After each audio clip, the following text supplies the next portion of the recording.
Chuông y là liêu chán khao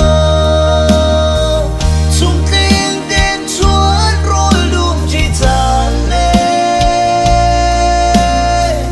y ngờ sinh đôi vinh càng kịp chuôn ha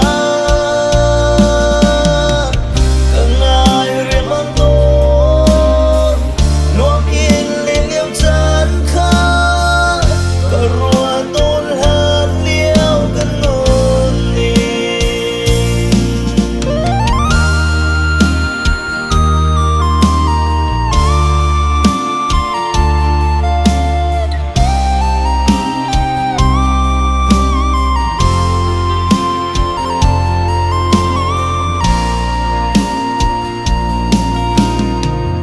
non c'è mai đi là thà gần re lòng du bia gần phai lên rồi hối hề đi lệ tha liam man cần hắn lâu sự say tu ở chốn không kịp chiếu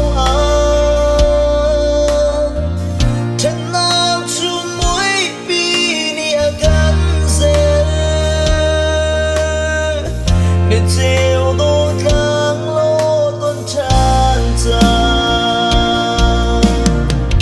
mệt ra mà chuông y là liêu chán khao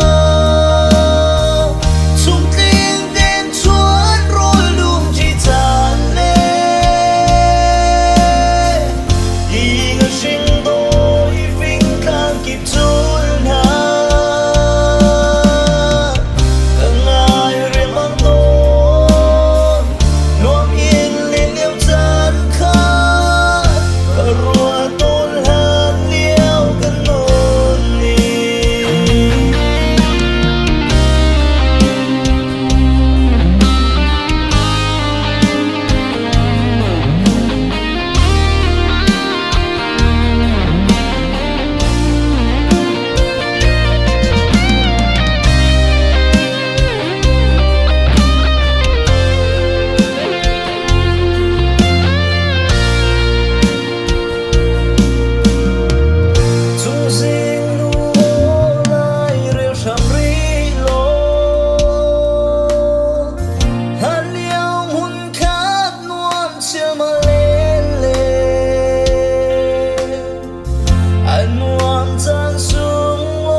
chiều đôi tháng đer câu bồi bàn